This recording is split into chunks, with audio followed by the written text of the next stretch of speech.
What's up guys, I'm GiantDropBear, this is LeapingArchitect. Today we'll be doing parkour with Minecart. LeapingArchitect is really excited, I'm really excited, and so let's get straight into it. Well, I hope it's the right temperature, volume, whatever. I didn't say temperature, stop looking at me like that. This next section of our parkour is going to be a little bit unusual. I am up here, right after the trapdoor ladder that we built last episode. Basically, you climb up here, and then you have a respawn bed over here, and then at this point, this sort of area around here is where we're going to be having this next section. What is this next section? This is going to be minecart related. If I put a minecart on this circle here, and I get the minecart going, this minecart's going to go round and round and round. Now, how this is going to work for us is that we stand here, we have a minecart going round and round and round, and we jump out and we have to click the minecart to get in. So it's a bit of a timing and it's also a bit of skill. I'll demonstrate now. And that's basically what's going to be happening, just on a bit of a larger scale and not in a demo course. Now what will be happening when you're actually in the minecart? Where do you go? Well, what we're going to do is we're going to use an activator rail to get you out of the minecart. Activator rails, these things over here, they look like this. This is what they look like in the inventory. And when you power them and a minecart goes over them with an entity inside, the entity will be automatically removed from the minecart. Now we can use this activator rail to get us onto a specific block, because the activator rail will only deposit us onto blocks that are actually spawnable, which means it can't deposit us on like an empty block section here, and it can't deposit us all the way up here either. Basically, I've forced the game to make us land on this block here, and then from here we can decide where we want to go. I'll show you this in practice now. If we get in this minecart, now I click the button. I'll show you one more time. The activator rail gets us out, and that is how it's going to be working. I will now map this out, and GiantDropBear will show you what happens in his section. So, while LeapingArchitect plays with minecarts and does cool things, we are going to play with dripleaf and also do cool things. So here we have some dripleafs. Now, dripleafs are cool because they're like green, except we have a bit of a problem with dripleaf, and that is that they like to betray you. Let me explain. Oh no, it knocked me down. How rude. So here's the game plan. We're going to design parkour with these dripleafs. It's going to be really tall. If you miss your jump, then you'll fall down and die. Sounds good, I know, right? The other thing I should mention is that if I make a mistake building this parkour, like the dripleafs are spaced out too far, or they're too close together, and I need to change it, then I'll have to break that one. It's very annoying. So basically, what I have to do is I have to make a prototype, like here, here, here, and then I need to test it while it's on the ground, and then once it's a ready parkour course, then I can build it up using this bone meal.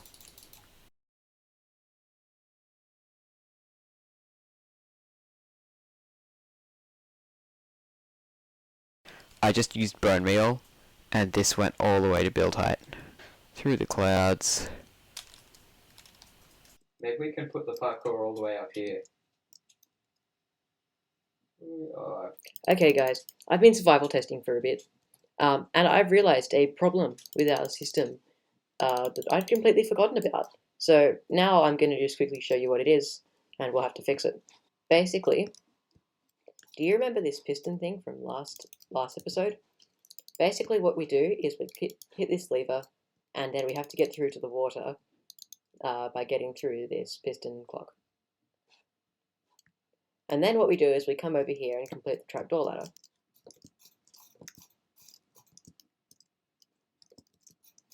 And now we've reached the top of the trapdoor ladder. It is time to turn off our piston thing. I was sure there was meant to be a lever over here. That's right, we haven't built one. So what we're going to need to do is hook up that activation system with something over here as well. And that'll be a really easy thing to do. All we need is just a lever and some redstone. I now have a redstone line in place. basically I'm going to finish off this line and bring it down to over here.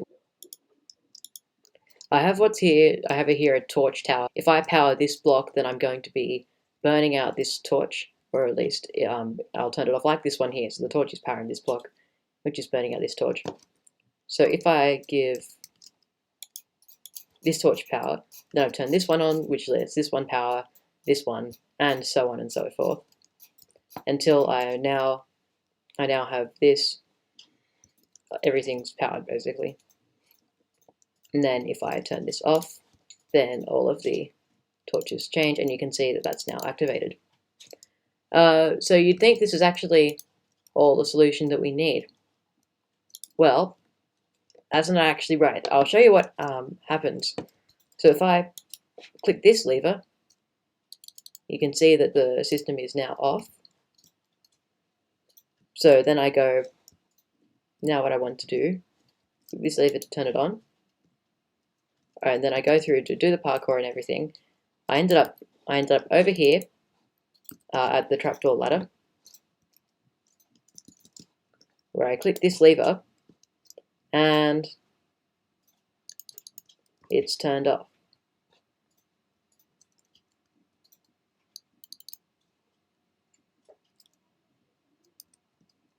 And it's turned off. So far it's worked. But what about when I come back to do the parkour course again? So I come along here, and I click this lever. Nothing's changed. I'll click it again. But maybe if we spam.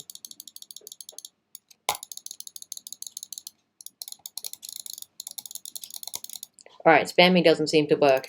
I don't know why, I really thought that would. Anyway. Basically, our problem is that this lever is powering this piston, and everything is still powered. This doesn't unpower when I use this lever again. So as you can see, the power is still there from that lever over there, which means that this lever is not actually doing anything. It's not changing anything at all other than giving these blocks more power. So basically what we need is a way of making it so that when you hit one lever, the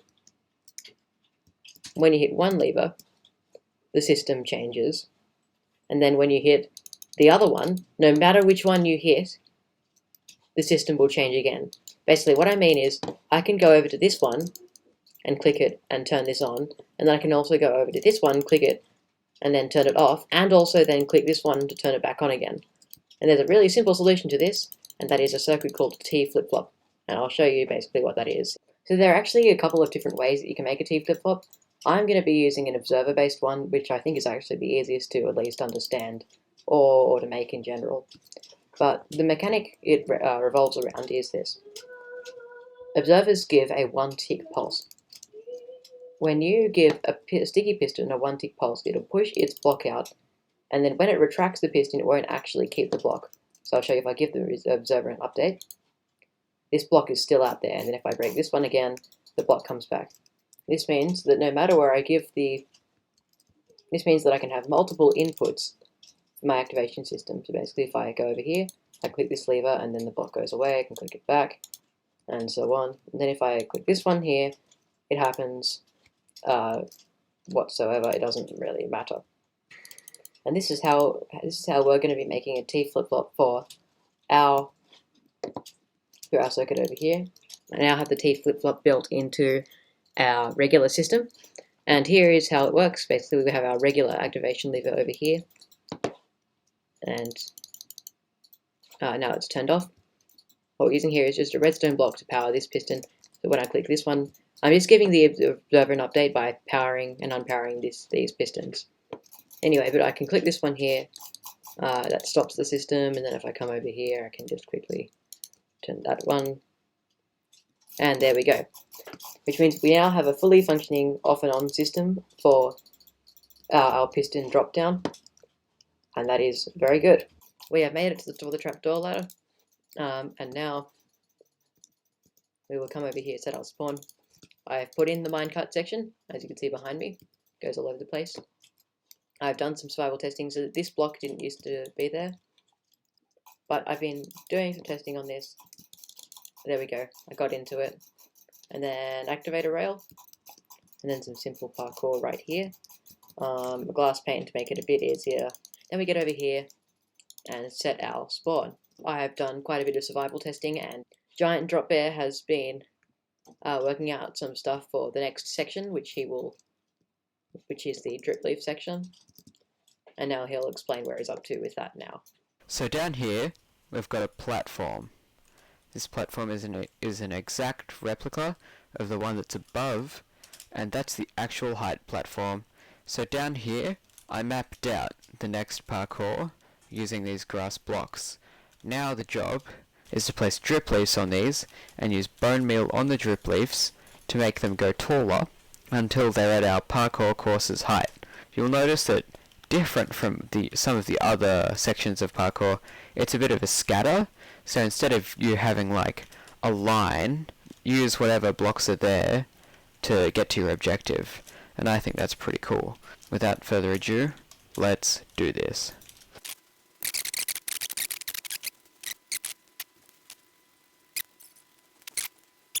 Done some retexturing.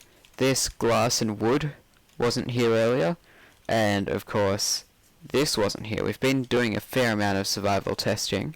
The drip leaf is actually really hard. You should try it sometime. Make a drip leaf for yourself.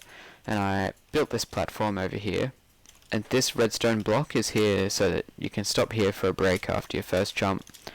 And this is actually really hard. I'm gonna show you a recording of me attempting to do it. Take 3. I just really wanted to show you how hard this is. Oh, I missed. But the bucket is so much fun. Alright, here it comes. Oh, I missed again. But I nailed the bucket. Yeah, I got in. Then you go around and it pops you out, just like that.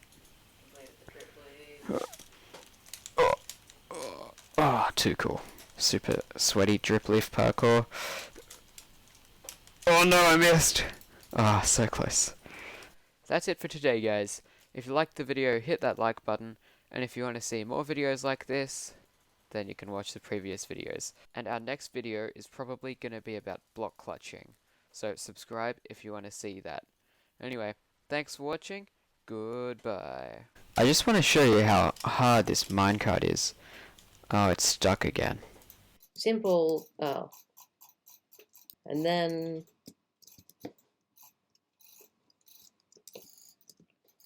simple parkour right there.